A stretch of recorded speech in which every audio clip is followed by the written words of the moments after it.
J.P. Morgan now says it expects the Fed to restart rate cutting in September and then do 3 more rate cuts afterward just this year.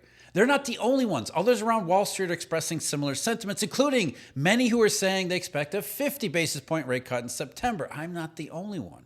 Everyone is scrambling after the last jobs report scrambled their preconceived notions of a solid economy. It was never solid to begin with, and now with solid proof that it wasn't, it's like watching chickens run around with their heads cut off trying to adjust to economic reality. And among those, down in Australia, the Reserve Bank of Australia said they're cutting rates today, and there's going to be a lot more down there coming too. All of this is already reflected in the Treasury bill market, where the critical 3-month and 6-month maturities are making huge moves. And with today's July CPI numbers showing, again, zero evidence of broad pass-through tariff inflation, there is even less reason for the Federal Reserve to stand in the way of lower interest rates or the Reserve Bank of Australia. New car prices in the U.S. are a perfect example. Everyone, and I mean everyone, said the cost of new cars was going to soar. But according to the BLS, it never happened. There has been and continues to be zero evidence for tariff inflation.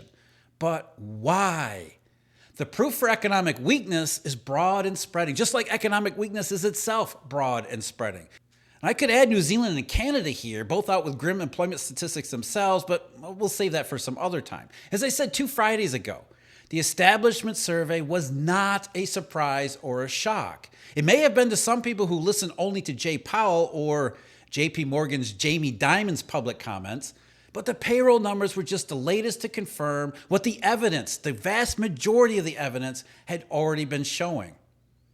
As the pile pointing to economic weakness grows larger and larger, interest rates in the market and among central banks go lower and lower, just as J.P. Morgan, the bank, has been counting on. And remember, it was J.P. Morgan's CEO Jamie Dimon who not all that long ago, just a month back in early July, he said the entire world was underplaying the massive, tremendous risks of inflation. Dimon even stated that he thought there was a decent chance the Fed was going to have to raise rates. It was so outlandish, even cartoonish, it came off as an obvious ploy. To begin with, as I pointed out in a video on July 14th, Dimon had done the same thing in 2018, talking inflation as the world's biggest threat and how it was going to lead to a total blow-up in market interest rates, first calling for the 10-year to rise to 4% from around 2% where it was, and then taking it a step further in the summer of 2018, predicting 5% for the 10-year. The 10-year didn't even make it to 2.5% before turning around and revisiting the record lows about a year after Dimon's nonsense. And the entire time Jamie Dimon was talking up inflation risk and talking down treasuries, J.P. Morgan, the bank, was astutely accumulating them. SEC filings showed huge increases in the bank's treasury and agency portfolio, which raised obvious issues as to what Dimon's real purpose was.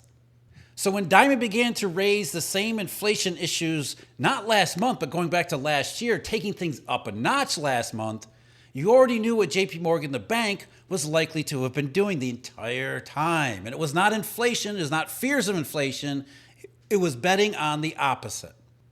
Certainly the opposite from what its own CEO was saying in public. But now here in August 2025, we've got J.P. Morgan, the brokerage strategist, openly defying the CEO's position too, or at least what Jamie Dimon says in public. According to Reuters, J.P. Morgan now expects the U.S. Federal Reserve to cut interest rates by 25 basis points at its September meeting, citing signs of weakness in the labor market and uncertainty around President Donald Trump's latest Fed nomination. The brokerage had earlier forecast one 25 basis point rate cut in December, but said in a note last Thursday that the risks now point to an earlier move followed by 3 more quarter-point cuts before the Fed pauses. And like everyone else, J.P. Morgan, the broker, unlike J.P. Morgan, the bank, has played it close to the Fed. That's partly the difference between strategizing about Fed rates and buying bonds based on fundamentals, which don't always or even very often impact the thinking at the FOMC. Anyway, you can see what happened here. J.P. Morgan's strategist saw the jobs report for July and for what it was and adjusted accordingly. The last establishment survey data wasn't a shock in that it introduced a possibility that wasn't even there before. The numbers, especially the revisions, were simply confirmation of what everything else has been indicating this entire time. I almost never do ads, and I say no to the vast majority of those that are brought to my attention, but I was thrilled to be able to work with today's video sponsor, Monetary Metals. And the reason is because they're solving a big problem, one that I've been highlighting for a very long period of time. Gold is a safe haven, but other than sitting in a vault, it doesn't do anything. Monetary Metals fixes that. They let you earn real yield paid in physical gold without giving up ownership. It's not a fund, it's not a paper claim, it's your gold working for you. Every month, more gold gets deposited into your account. It's simple, it's transparent, and it is fully insured. If you believe in gold as a long-term store of value as I do, this changes everything. Go to monetary-metals.com/Snyder. That's monetary-metals.com/Snyder for all the details. We absolutely thank them for being the sponsor of today's video. And now let's get back to it. And then we got even more confirmation since that shock for most people 2 Fridays ago, as I talked about in a recent video. Revolving consumer credit declined for the second month in a row, May and June, which is another key cyclical signal that the U.S. economy and consumer economy have inflected. And if it has inflected, what does that mean for interest rates? It means both in the marketplace as well as among central banks, rates are going to go down. And they're already starting to do so in the Treasury bill market. The 3- and 6-month bills are already falling, similar to how they behaved last year at this time. Now, the 3-month bill last year was steady around 5.5% until around late June of 2024. And even by the final week in July, with worries on the economy building, the 3-month bill rate was still around 5.41%. But then, as all the bad jobs data came in, showing the economy was fragile and not really strong, the 3-month bill rate fell to 5.29%, especially the day the July 2024 payroll report came out. And the rate would keep going lower throughout August, down to roughly 5.2% by the end of the month.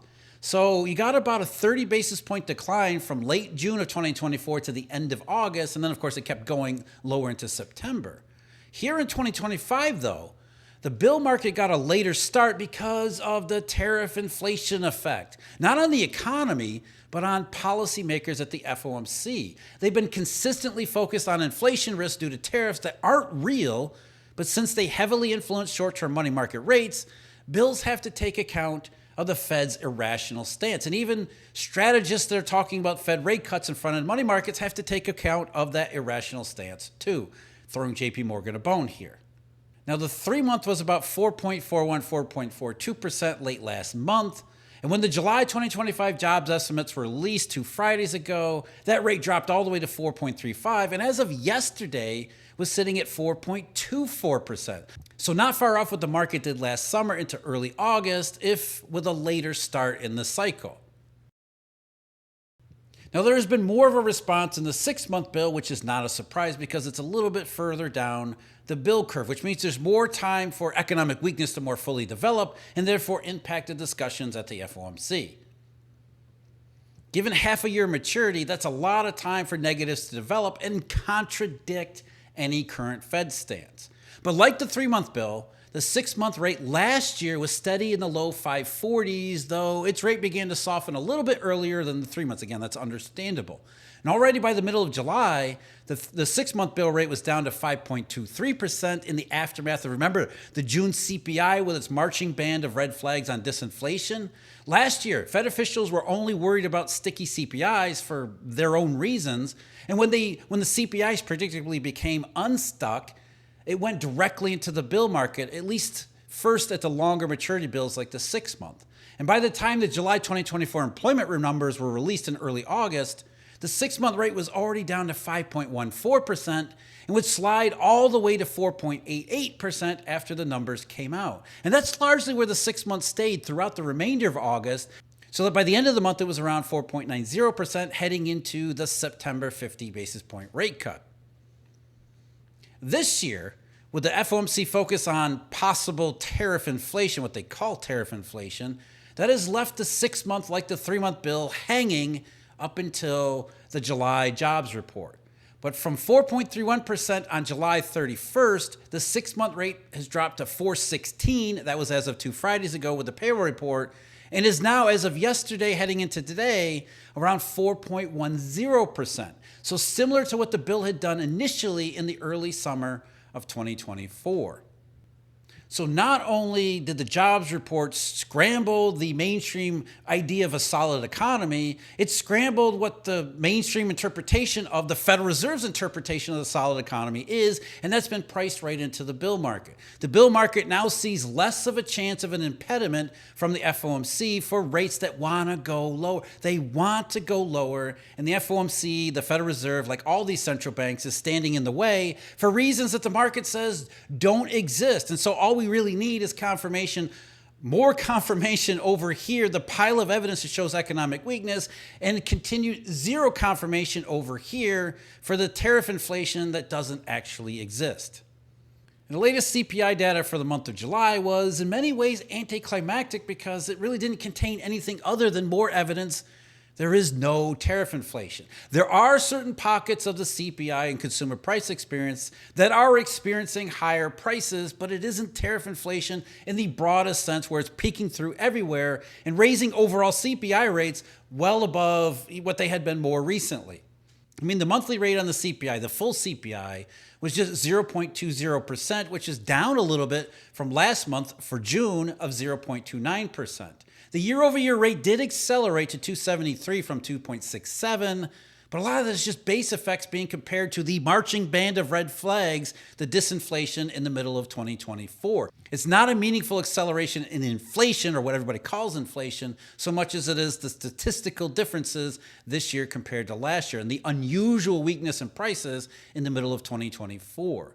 The core rate, that one did accelerate to 0.32% from 0.23% in June and 0.13% back in May, which led the year-over-year change back above 3%. But most of that is, again, shelter prices. Shelter prices had been unusually weak in June because everybody stopped staying at hotels and traveling, and there was a little bit of a comeback in that lodging part of the shelter index. And overall, while shelter prices accelerated in July, they still are coming down. There's still more disinflation, even though they're still too high in these various calculations. And that shelter prices are still the biggest component of the core rate, which means the core rate is largely being influenced by these artificial shelter prices. But where you do see some impacts from tariffs and some impacts and distortions, something like transportation services, for example, that one accelerated to a 0.78% month-over-month change in July. But then you look at the overall CPI, excluding shelter, and that one came back down to 0.18% month over month in July after a one-time transitory increase to 0.35% in June. And then it had been disinflationary, solidly disinflationary over the several months before then. So excluding shelter, the entire rest of the CPI for the 6 months since January, the 6 months when tariffs have been implemented across the entire global economy, we've seen the CPI excluding shelter prices, the fake shelter prices. The entire rest of the CPI has risen by 0.65%, just 0.65% for a half-year period, which is an annual rate of roughly 1.35%. That doesn't confirm tariff inflation. It does the exact opposite. It confirms there has been no tariff inflation, and we're talking about 6 months and running now. But like I said in the introduction, maybe the best illustration of this is new car prices.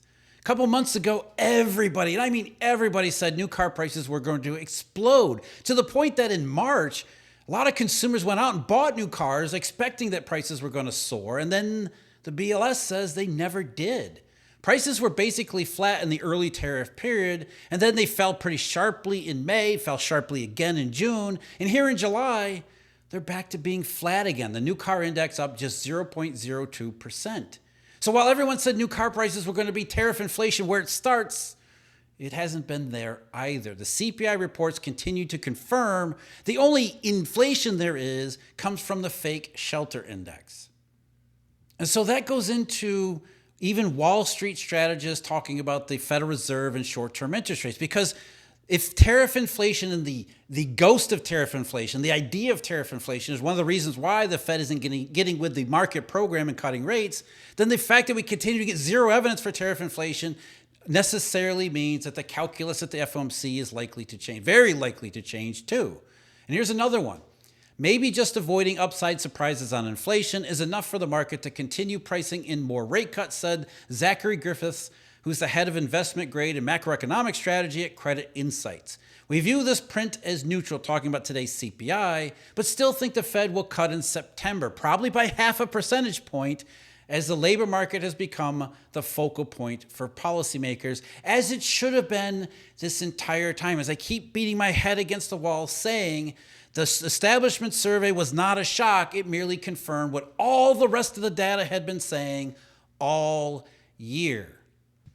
But the jobs report in the United States for the month of July didn't just scramble Wall Street strategists' views of the FOMC, or maybe even the views of the FOMC themselves. It has changed a whole lot more than that, including central banker thinking way down in Australia. Earlier today, the Reserve Bank of Australia announced that they resumed their rate cutting, the third rate cut this year finally.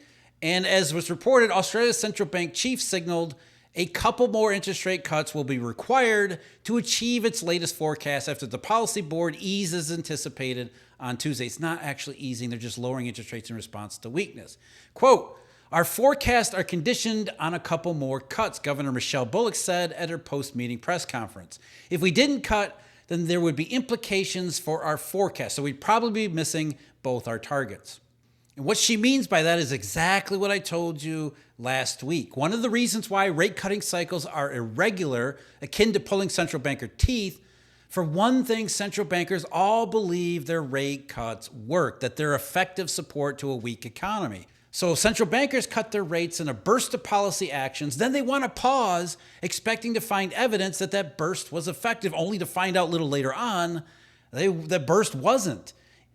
So what Michelle Bullock is saying here for Australia is essentially that if they didn't cut rates, then their forecast for a stable economy would be at risk because the economy would be weaker without them cutting rates. But since the rate cuts don't do anything, the weakness remains, which means while they'll cut rates and then pause again, they're going to end up cutting rates anyway and end up chasing economic weakness as they always do. The Pringles can.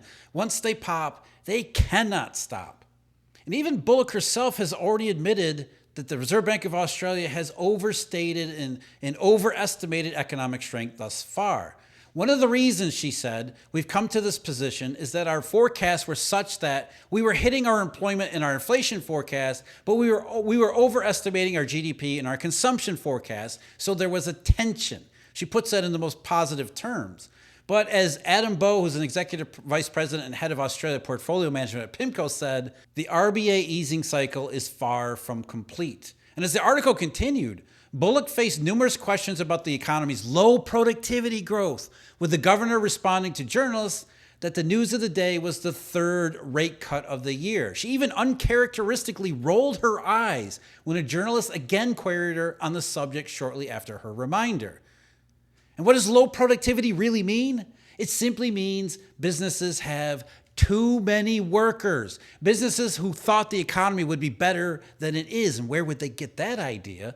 But that output isn't growing fast enough to lead to higher productivity. So what happens in that situation? You thought output would be up here, but it turns out it's down here.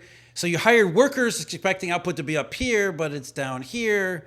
You take the number of workers and move that down too. What we're starting to see more clearly develop even in the U.S. economy. That's not only a fear in Australia. In fact, it's driven home now, and then some, by that last July U.S. payroll report. If the so-called cleanest dirty shirt really is that dirty, what does that mean for everyone else? Some central bankers aren't waiting around to find out. They're restarting the next series of rate cuts. The Pringles can is undefeated. And even commentary surrounding the U.S. central bank is moving in that same direction, especially with zero evidence for tariff inflation yet again here with the July CPI report. There was never going to be tariff inflation because economic weakness didn't just develop last month. The markets? Well, as I've been pointing out for far longer than I care to remember, they've been expecting exactly this broad set of circumstances the entire time, all the twists and turns and amount of time spent in between notwithstanding. Rates are going to go down. They're going to go down by a lot. and they're going to stay there for a long time, and that is the bad news. And last year, all of this seems so far-fetched, and it still does to some this year, mainly those who are focused on government debt supply, which isn't a risk in the marketplace. It's a risk to other things, sure, but not to the bond market. For everyone else, they're being mugged by this reality of serious economic weakness. A group that includes central bankers, Wall Street strategists, the financial media, all of them being forced to come to grips with the fact interest rates do have a substantial downside still ahead of us. Maybe even just as Jamie Dimon was counting on all along. And these same global risks are showing up in places like Japan, where the Bank of Japan is still talking about rate hikes. It talked about the carry trade mechanics and what that can tell us in the video link below. As always, thank you very much for joining me. Huge thank you, Eurodollar University members and subscribers. And until next time, take care.